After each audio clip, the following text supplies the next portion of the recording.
ආයිබෝන් අදත් ඔයගොල්ලෝ සාදරයෙන් පිළිගන්නවා travel chef YouTube channel එකට. අදත් මම ඔන්න රෙසිපියක් අරන් ආවා. ඒ තමයි මේ ක්‍රිස්මස් chocolate log එකක් හදන්න හිටියේ. ඉතින් මේක ඇත්තටම ක්‍රිස්මස් වලට විතරක් නෙවෙයි ඕනලාක ඕන වෙලාවක ඕනම අවස්ථාවකට මේක හදලා ගන්න පුළුවන්. ඉතින් මේක හරිම ලේසි. ඉතින් ඒක නිසා මම අද ඔයගොල්ලෝ උගන්වන්නේ ලේසියෙම මේක හදාගන්න ක්‍රමයක්. අපි බලමු ඒකට අවශ්‍ය මුලින්ම අපිට බේස් එක හදා ගන්න ඕනේ. අපි බලමු ඒකට අවශ්‍ය මුලින්ම අමුද්‍රව්‍ය මොනවද කියලා. ඉතින් අපිට බේස් එකට මුලින්ම අවශ්‍ය වෙනවා බිත්තර 4ක්. ඒ බිත්තර 4 කහ මදේ සහ සුදු මදේ වෙන් කරලා අපි වෙන් කරන් ඉන්නවා. ඊට පස්සේ අපිට සීනි අවශ්‍ය වෙනවා ග්‍රෑම් 80ක ප්‍රමාණය. ඊළඟ පිටි ග්‍රෑම් 50ක් අවශ්‍ය වෙනවා. ඊළඟට කොකෝ පවුඩර්, චොකලට් පවුඩර්, කොකෝ පවුඩර් අපිට ටේබල් ස්පූන් එක ප්‍රමාණයක් ඇති. සාමාන්‍ය ග්‍රෑම් 10ක් වගේ ප්‍රමාණය හොඳටම ඇති. මේ ටික තමයි ප්‍රධාන වශයෙන් අපිට මේකට අවශ්‍ය වෙන්නේ. ඊට පස්සේ අපිට ෆිලින් එක වෙනම හදා ගන්න තියෙනවා. ඊළඟට උඩින් චොකලට් එකකින් ගානිෂ් කරන්න අපි වෙනම හදා ගන්නවා. ඉතින් ඒකට මට ලෑස්තිලා තියෙන මෙතන මේ චොකලට් එක, මේ කුකින් චොකලට් එක තමයි අරන් තියෙන්නේ මේක. ඉතින් කුකින් එක නැත්නම් ඔක normal චොකලට් එක පාවිච්චි කරන්න පුළුවන්, මෙල්ක් කරලා ගන්න පුළුවන්. හැබැයි ඒකදී අපිට අවශ්‍ය වෙනවා මේ ගනාෂ් එක හදා ගන්න මෙන්න මේ වගේ thick cream එකක් අවශ්‍ය වෙනවා. whipped cream කියලා කියනවා. ඉතින් ඒකෙන් අපිට අවශ්‍ය වෙනවා ග්‍රෑම් 180ක ප්‍රමාණයක් සහ මෙතන තියෙනවා ග්‍රෑම් 200ක චොකලට් ප්‍රමාණයක්. ඉතින් මෙන්න මේ ටික අපි මේ දෙකට එකතු කරලා මේක ඩබල් බොයිල් කරලා තමයි අපි මේක මෙල් කරගන්නේ. නැත්නම් අපිට පුළුවන් මේක ඕන මයික්‍රෝ එකේ දාන්නත් පුළුවන්. ඉතින් ඒක ඔයාලා කැමැත්තක්. නැත්නම් මේ විදිහ තමයි කාටත් පහසු ඩබල් බොයිල් කරලා අපිට හදාගන්න මෙල් කරගන්න පුළුවන් මේක. බලමු කොහොමද මේක හදන්නේ කියලා. ඉතින් බිත්තර සුදු මදේ අපි ඉස්සෙල්ලා බීට් කරගන්න හොඳටම බීට් වෙන්න ඕන. ඊට පස්සේ ඒ අතරේ අපි ටික ටික මේ සීනි ග්‍රෑම් 80 කියන්නේ කාස්ට් සුගර් ගොඩාක්ම හීනි කියන්නේ කුඩා සීනි එක තමයි ගන්න ඕනේ. මම කලින් ඔයගලන්ට කියලා ඇති මේක ඔයගලන්ට හොයාගන්න බැරි නම් ඔයගලන්ට පුළුවන් මේක ග්‍රයින්ඩර් එකේ දාලා පොඩ්ඩක් මේක මේ ග්‍රයින්ඩ් කරලා ගන්න පුළුවන්. මේ වගේ තාමත් කුඩා විදියට විශේෂයෙන් මම දන්න ශ්‍රී ලංකාව වගේ ගොඩක් වෙලාට මේ සීනි එකේ මහතයට ඉතින් මේක තාමත් කුඩා සීනි එක. ඉතින් මේක ලේසි වෙනවා අපිට මේ වගේ වැඩක් කරද්දි ඉක්මනින්ම මේක මෙල්ට් කරගන්න සහ මේක කවලම් කරගන්න ලේසි වෙනවා.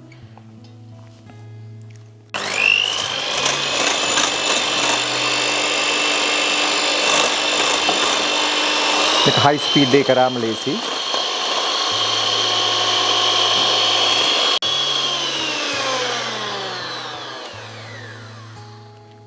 ඉතින් මෙන්න මේ ගානට මේ soft peak එකට තිබුණාම හොඳටම ඇති.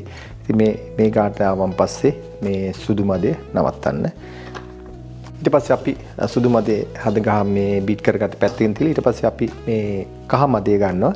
ඒ කහ මදේට මෙන්න මේ කොකෝ පවුඩර් ටික එකතු කරලා මේක හොඳට බීට් කරනවා. නමුත් මේක අර තරම් හොඳට එන්නේ නැහැ. නමුත් ඒක පසුව අපි මේකට කවලම් කරන්න ඕනේ. ඒක නිසා අපි මුලින්ම මේ විදිහට එකතු කරගත්තා කොම මේ වගේ මේකෙන් බීට් කරගන්නවා.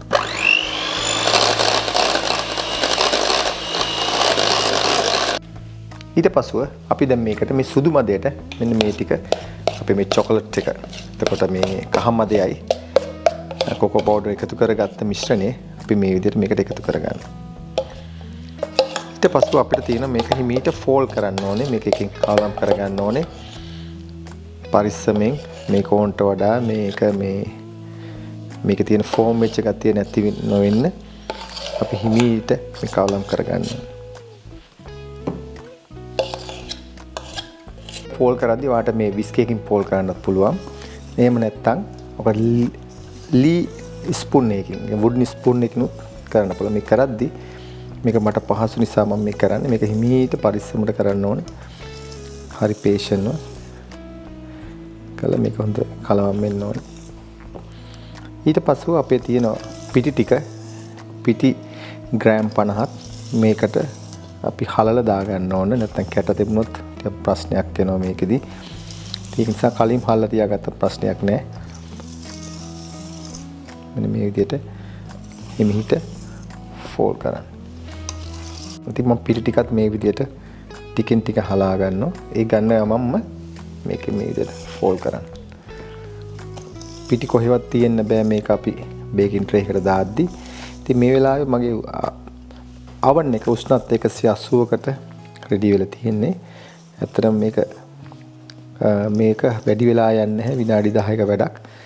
මේක මේ විදිහට හිමින් හොඳින් කාලවම් කරලා අන්තිම පිටි ටිකත් මම එකතු කරනවා. ඒකල්ලා මේක හොඳට ෆෝල්ඩ් කරන්න අන්තිම වෙනකන්.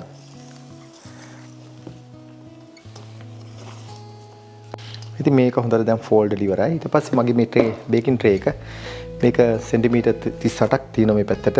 මේ පැත්තට 30ක් වගේ තියෙන්නේ. මෙන්න මේ වගේ ට්‍රේ එකක් බේකින් ට්‍රේ එකක් පාස්කින් පේපර් එකක් දාලා මේ බේකින් පේපර් එක දාලා ඊට පස්සේ මේක උඩුත් අපිට හොඳට තෙල් ගා ගන්න හොඳින්. හේතුව නැත්තම් මේක ගලව ගන්න බැරි වෙන අන්තිමට. ඒ නිසා දැන් අපි මේක මේ විදිහට එකතු කර ගන්නවා.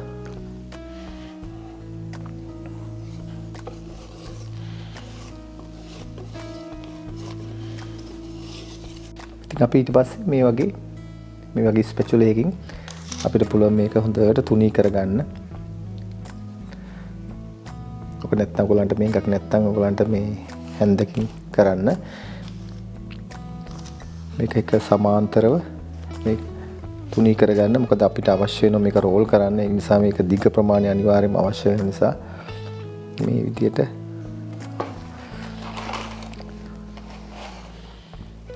තුනී කරගන්න.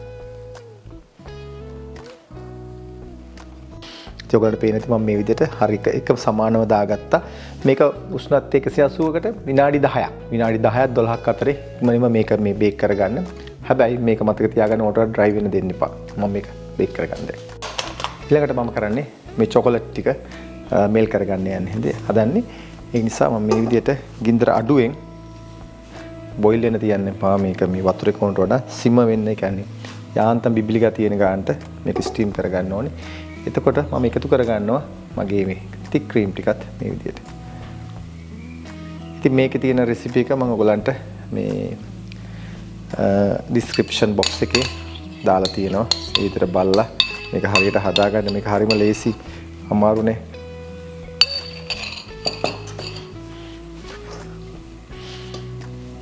මේක තියෙද්දි අපි හිමීට මේක කලම් කරගන්න ඕනේ. මතක තියාගන්න මේක ඕව මේ බොයිල් වෙන්න දෙන්න එපා. මේක මේ චොකලට් ටික නැත්තම් හයි වෙන්න බලනවා. ඒ නිසා එක ගානකට තමයි මේක අපි මෙල් කරගන්න අවශ්‍ය වෙන්නේ. ගින්දර අඩුවෙන්ම තියාගෙන තමයි මේක අපිට මේක දී කරගන්න වෙන්නේ. ඉතින් ඔයාලට පේන්නේ නැති දැන් මේක හොඳින් මෙල්ට් වෙලා තියෙනවා. ඉතින් මේ විදිහට මෙල්ට් දැන් ඔයාලා මේනේ වතුර ප්‍රමාණය මෙන්න මේ ඇතුළ බලන්න. මේ ගානට බොහොම අඩු ගින්නෙන් තමයි මේක මේ මෙල් කරගන්න ඕනේ. ඉතින් දැන් මේක අපි මේක පැය භාගයක් විතර පැත්තට කරලා තියෙනවා සම්පූර්ණයෙන්ම නිවෙන්න. නැත්නම් අපිට පුළුවන් මේක සීතකරණේ දාලා හොඳට නිවෙන්න තියෙන්න අරින්න. මොකද අපි ඊපස්සේ ඉතුරු වැඩවලට අවශ්‍ය වෙන්නේ මේ විදිහට. ඉතින් හරියට විනාඩි 10 ගියේ. මේක තව පොඩ්ඩෙන් මේ ඕවර් බේක් වෙනවා. එමුවත් හරියන්නේ නැහැ. ඔයගොල්ලෝ පේන්නේ නැති මෙන්න මේ වගේ බවුන්ස් බෑක් වෙන්න ඕනේ. මේ වගේ සොෆ්ට් එකට තියෙන්න ඕනේ. ඊට පස්සේ මේ ගලවන්න පුළුවන් වෙනවා මෙන්න මේ විදිහට. මේ තාම මේ රස්නේ තියෙන්නේ. ඉතින් මේ විදිහට තියෙනවා. දැන් මේක හොඳට කූල් වෙන්න තියන්න ඕනේ. මුකුත් කරන්න එපා. මේක පැයක් විතර හෝ පැය භාගයක් ඒ තියෙන තමන්ගේ රටේ ඉන්න විදිහ ටෙම්පරේචර් එක අනුව ආවට තියෙන ඉක්මනින්ම කූල් වෙනවා. ඉතින් මම ඉන්න නිසා ඉක්මනින්ම මේ රටේ මේ ප්‍රදේශයේ ගොඩක් සීතලයි. ඉක්මනින්ම කූල් වේවි. ඉතින් මේක ටිකක් තියලා අපි බලමු ඊළඟට කොහොමද කරන්න කියලා. ඉතින් මෙන්න මේ අවස්ථාව තමයි අපේ ඉතාමත් වැදගත්ම අවස්ථාව. ඒ වගේ පේනද මේක එක තාම සොෆ්ට් එකට තියෙන්නේ. ඉතින් මේ පේනද ඊට පස්සේ මේ විදිහට හොඳට අපිට මේක මේ ෆ්ලෙක්සිබල් වෙන්න ඕනේ මේක රෝල් කරන්න. එතකොට ඔයගොල්ලෝ හිතනවා ඔයගොල්ලෝ එකේ පොඩ්ඩක් හරි ඩ්‍රයි කියලා කිරි පොඩ්ඩකට කිරි ටිකට කොකෝ පවුඩර් ටිකක් දාලා සීනි චුට්ටක් දාලා මෙන්න මේ වගේ දියරක් හදාගන්න. එයා අරගෙන පින්සලෙන් මේ වගේ පොඩ්ඩක් මේක ඩ්‍රයි කරගන්න. ඒ කියන්නේ ඩ්‍රයි එක නැති කරගන්න අපි මේක පොඩ්ඩක් මොයිස්චර් ගතිය ඇති කරගන්න. ඉතින් ඒක නිසා මේ විදියට හිමීට ගන්න මේකේ නැත්නම් හැමතැනම යන්න පුළුවන්. ගාලා මේක ටිකක් මේ උඩේ තියෙන ඩ්‍රයි ගතිය නැති කරගන්න. එතකොට ලේසියෙන්ම ඔයාලට නවා ගන්න කරන්න පුළුවන් වේවි. ඉතින් නැත්නම් මේක උඩටම අපි අයිසින් එක දාලා කරොත් සමහරලාට ක්‍රැක් වෙන්න පුළුවන්. කියන්නේ කැඩෙන්න පුළුවන්. මේ විදිහට මේක. ඉතින් මම මේ විදිහට ගාගෙන ඉවරයි. ඊට පස්සෙ දැන් මම කරන්නේ ඔයගලන්ට කැමති ෆිලින් එකක් මේකට දාන්න පුළුවන්. ඊළඟට තික් ක්‍රීම් වලින් දාන්න පුළුවන්. නැත්නම් බටර් ඇන්ඩ් අයිසින් දාලා අපිට පේස්ට් එකක් හදාගන්න පුළුවන්. ඉතින් අද මම ඒක හදලා තියෙන්නේ. නැත්නම් ඔයගලන්ට පුළුවන් තව මේ පේස්ට්‍රි ක්‍රීම් එක පාවිච්චි කරන්න පුළුවන්. ඉතින් තමන්ට කැමති ෆිලින් එකක් මේක ඇතුළේ දාන්න පුළුවන්. අද මම දාන්නේ බටර් and icing sugar පාවිච්චි කරලා හදන බටර් ක්‍රීම් එක. ඉතින් මේකත් මේ විදියට හැන්දකින් මේ විදියට දාලා ඊට පස්සේ හොඳට මේක තුනී කරගන්න ඕනේ. හැමතැනම ගෑවෙන විදියට. හැබැයි ලොකු ලේ එකක් දාන්න එපා. මේ විදියට දාලා මේක තුනී කරගන්න පුළුවන්.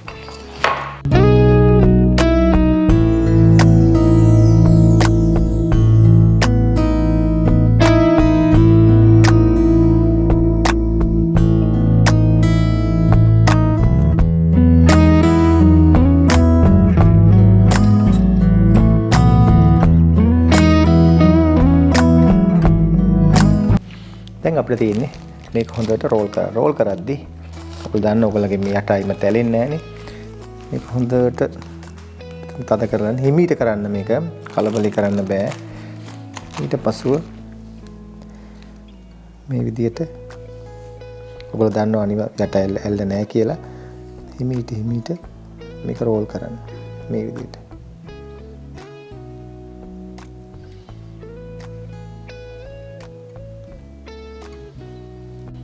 ඉතින් ඔයගොල්ලන්ට පේන්නේ නැති කොහොමද ක්‍රැක් වෙන්නේ දෙයක් නැහැ.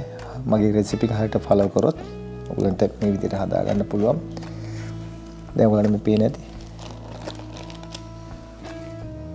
මේ විදිහට මේ රවුම් හරියට තියෙනවා. ඊට පස්ව අපිට තියෙන්නේ මේ වගේ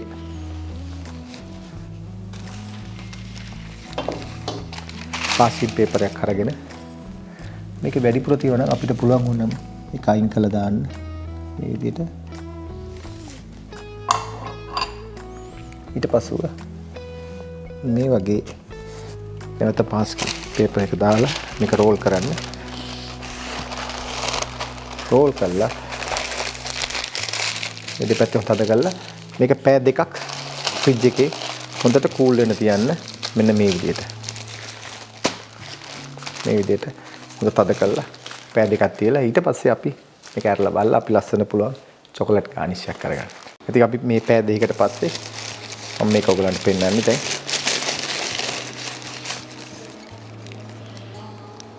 මේක හොඳට දැන් සෙට් වෙලා තියෙන්නේ.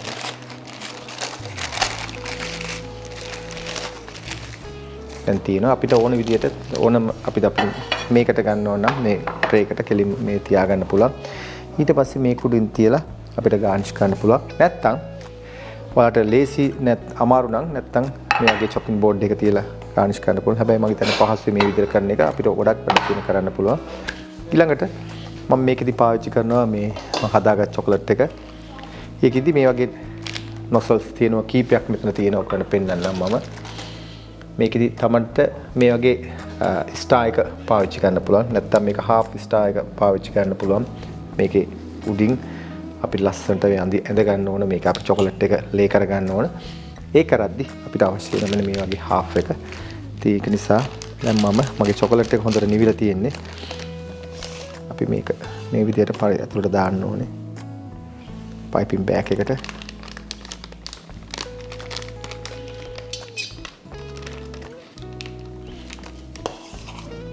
ඉතින් මේක එකපාරට දාගන්නකොට හොඳට දාගන්න මේක ෆිල් වෙන්න.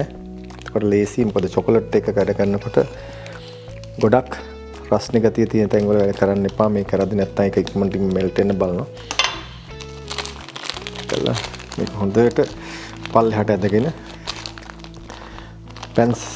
පැන්සලක් වැඩ කරන වගේ පාවිච්චි කරන විදිහට මේක ලෑස්ති කරගන්න අතට හුරු කරගන්න ඕනේ වැඩේ කරන්න. ඊට පස්සේ පාඩ මේක එනවා. රයිට්. දැන් අපිට පුළුවන් මේකේ ඕන විදිහට ඩ්‍රොපින් කරන්න නැත්නම් පාවිච්චි කළා මේ විදිහට.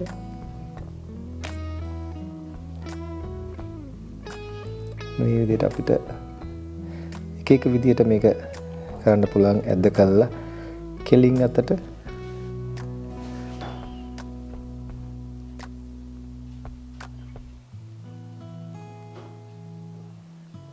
මේ විදිහට මේක තමන්ට කැමති විදිහට ලස්සනට මේක ගානිෂ් කරගන්න.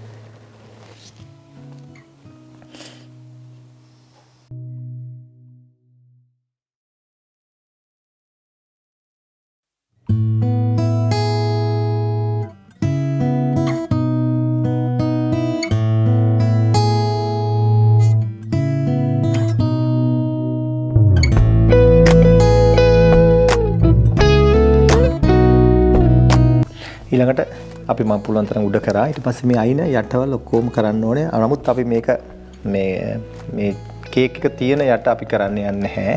ඒක ඒ විදිහටම තියෙනවා. ඊට පස්සේ මේක පරිස්සමෙන් පොතට මේක ඇන්ගල් කරලා අපිට පුළුවන් මෙන්න මේ හරියට හොඳට මේ කරන්න. නැත්නම් ගොඩක් අය ප්‍රශ්න මතුවෙනවා නැත්නම් ඒක කොහොමද යට කරන්නේ? යට කරන්නේ නැහැ. මේ ගන්නට පුළුවන් විදියට පරිමිය කරන්න පල්ලෙහාට යන දක්වා.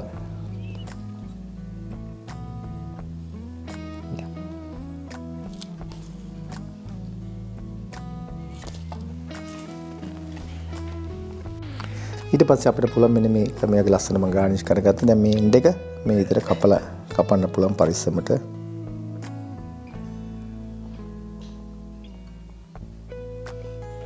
ඉතින් මම මේ හදාගත්ත චොකලට් ලොග් එක තමයි මේ තියෙන්නේ. ඊටාමත්ම ලස්සනට හරිම ලේසි. මේ කිසිම අමාරුවක් වුණේ නැහැ මේක හදන්න. නමුත් පොඩි වෙලාවක් ගත වෙනවා අපිට මේක හදාගන්න. විශේෂයෙන් මේක අපි බේස් එක හදලා ෆ්‍රිජ් එකේ දැම්මන් පස්සේ හොඳට කූල් වෙන්න ඕනේ. ඊට පස්සෙ තමයි මේ විදිහට අපි ගානිෂ් කරගන්නේ.